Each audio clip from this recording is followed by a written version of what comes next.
اور یہ بات ان کو سمجھ آ گئی تھی، لیکن آج کے اکثر مسلمانوں کو سمجھ نہیں آ رہی۔ اللہ کرے ہمیں یہ بات سمجھ آ جائے، کلمے کا معنی مفہوم اس کے تقاضے سمجھ آ جائے۔ اس کے بعد سورۃ الزمر ہے، اس سورت کے شروع میں اللہ تبارک و تعالیٰ نے فرمایا الا للہ الدین الخالص، خبردار اللہ کے لیے خالص دین ہے۔ جب دین خالص ہے تو خالص کا لفظ آتا ہی اس لیے ہے کہ اس کے اندر ملاوٹ نہیں ہے، دو نمبری نہیں ہے، اس کے اندر جیل سازی نہیں ہے۔ اللہ کا دین خالص ہے، بالکل ایک نمبر پرفیکٹ، کوئی اس کے اندر ملاوٹ نہیں، دو نمبری نہیں کرنی اس کے اندر۔ اور دین کا معنی ایک معنی یہاں پر کیا گیا عبادت، عبادت خالص اللہ کی۔ دین کا ایک معنی یہاں پر اطاعت بھی کیا گیا، خالص اللہ کی اطاعت، کسی اور کی اطاعت نہیں۔ اور ساتھ ہی اس وقت کے لوگ، ان کے شرک کی نوعیت کیا تھی یہ بھی بیان کیا گیا۔ فرمایا کہ جو اللہ کے سوا دوسروں کو پکارتے ہیں، ان کی عبادت کرتے ہیں، وہ کیا دلیل دیتے ہیں؟ کہتے ہیں ما نعبدهم الا ليقربونا الى الله زلفى، ہم ان کی عبادت اس لیے کرتے ہیں تاکہ یہ مقام مرتبے میں ہمیں اللہ کے قریب کر دیں۔ بالکل وہی بات ہے جو آج شرک کرنے والا کہتا ہے، کہتا ہے اللہ کے نیک بندے ہیں، آپ کو نہیں پتا ان کے مقام کا، بڑے پہنچے ہوئے اللہ کے ہاں، بڑا ان کا رتبہ ہے، درجہ ہے، اللہ کے ہاں اعلیٰ مقام رکھتے ہیں۔ ہم اگر ان سے دعائیں کرتے ہیں، ان کی قبروں کا طواف کرتے ہیں، اور اسی طرح سے ان کی قبروں پر جا کر جانور ذبح کرتے ہیں، اور اسی طرح سے دیگر عبادت کے کام کرتے ہیں، نظریں جا کر پوری کرتے ہیں، ہم اس لیے نہیں کرتے کہ ہم ان کو اللہ مانتے ہیں، ہم ان کو خدا کہتے ہیں، توبہ نعوذ باللہ، ہمارا یہ عقیدہ نہیں ہے، ہم اللہ کو اللہ مانتے ہیں، ان کو اللہ نہیں مانتے ہیں۔ یہ کام اس لیے کرتے ہیں کیونکہ اللہ کے ہاں ان کا بڑا مقام اور مرتبہ ہے، ہم ان کے لیے کام یہ کرتے ہیں عبادت کے، یہ ہم سے خوش ہو جائیں اور ہماری اللہ کے ہاں سفارش کرتے، ہماری عرضی اللہ تک پہنچا دیں۔ قرآن کہتا ہے یہی عقیدہ اور یہی نظریہ ان لوگوں کا تھا، اور اس کائنات کے اندر ہمیشہ سے شرک اس کا آغاز ہوا اسی نظریے سے۔ قوم نوح کو دیکھ لیں، اللہ تعالیٰ نے ان کے 5 بتوں کا ذکر کیا، 5 بت، ود، سوا، یغوث، یعوق، نصر، اور یہ وہ 5 بت ایسے ہیں کہ جن کی عبادت اسلام کی آمد سے پہلے اور اسلام کے آنے کے بعد عرب کے لوگ بھی ان 5 بتوں کی بات کرتے تھے۔ وہ 5 بت تھے کس کے؟ حضرت عبداللہ بن عباس کی صحیح بخاری کے اندر روایت ہے، کہتے ہیں اسماء قوم صالحین، یہ 5 نیک بزرگوں کے نام ہیں۔ یہیں سے کام شروع ہوا۔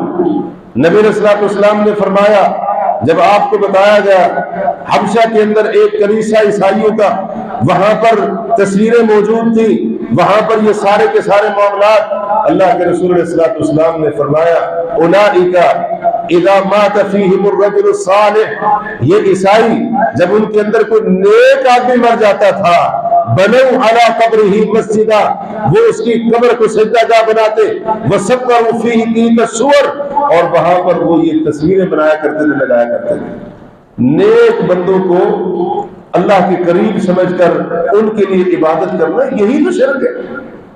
شرک ہے کسی بھی مخلوق کے لیے کیا جائے۔ یہ کس نے کہہ دیا اللہ کے نیک بندوں کے لیے عبادت والے کام کرو، بڑے پہنچے ہوئے ہیں، بڑا ان کا اللہ کے یہاں مقام ہے، یہ شرک نہیں ہوگا، اللہ تعالیٰ کے ساتھ یہ شرک ہو جائے گا۔ ابھی ہم نے کہا نا الا للہ الدین الخالص، اللہ کے لیے خالص دین، خالص عبادت۔ دودھ ہم خالص مانگتے ہیں، خالص طلب کرتے ہیں۔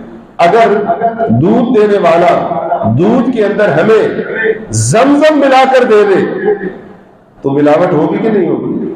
آگے سے وہ دلیل دے، زمزم ہے، حدیثیں پڑھنا شروع کر دے، کائنات کا بہترین پانی ہے، اور آپ مسلمان نہیں ہیں، آپ کا ایمان نہیں حدیثوں کے اوپر، ہم کہیں گے تیری بات بالکل ٹھیک ہے، زمزم کا پانی وہ بہترین پانی، افضل پانی ہے روئے زمین کے اوپر، لیکن تو نے دودھ کے اندر زمزم ملا کر بھی دودھ کے اندر ملاوٹ کی۔ یہ کیا بات ہوئی؟ کہتے ہیں وہ بتوں کی بات کرتے تھے، اور ہم تو بتوں کی بات نہیں کرتے۔ وہ بت تھے کس کے؟ نیک لوگوں کے تھے۔ یہی تو شرک ہے کہ اللہ کے نیک بندوں کے لیے عبادت کے کام کیے جائیں، یہ سمجھ کر ہمارا مرتبہ اللہ کے یہاں اونچا کر دیں۔ قرآن اسی کو شرک کہہ رہا ہے، اور آج اکثر مسلمانوں کو یہ غلطی لگی ہوئی ہے۔ اللہ تبارک و تعالیٰ نے آگے چل کر ایک بات ارشاد فرمائی، فبشر عباد، میرے بندوں کو آپ خوشخبری سنا دے، الذین یتبعون القول، جو بات کو، الذین یستمعون القول، جو بات کو انتہائی غور اور توجہ سے سنتے ہیں، فیتبعون احسنا، پھر احسن انداز سے اس کی پیروی کرتے ہیں۔ اس سے دو باتیں معلوم ہوئی۔ پہلی بات، جب قرآن کی بات آ جائے، اللہ کا حکم آ جائے، اللہ کے دین کی بات آ جائے، پہلی میری اور آپ کی ذمہ داری یہ ہے، ہم اس بات کو پورے دھیان، پوری توجہ کے ساتھ سنیں، غور سے سنیں، اس کو دل کی گہرائیوں سے سنیں اس کو۔ یہ ہماری ذمہ داری ہے۔ یہ اللہ تعالیٰ کے حکم، اللہ کی کتاب، اللہ کے دین کا ادب نہیں ہے۔ دین کی بات سنائی جا رہی ہو، قرآن کا مسئلہ سمجھایا جا رہا ہو، اللہ کا حکم سنایا جا رہا ہو، اور ہماری توجہ کہیں اور بھٹک رہی ہے، یہ ادب نہیں ہے، بے ادبی ہے۔ اور دوسری ذمہ داری کیا ہے؟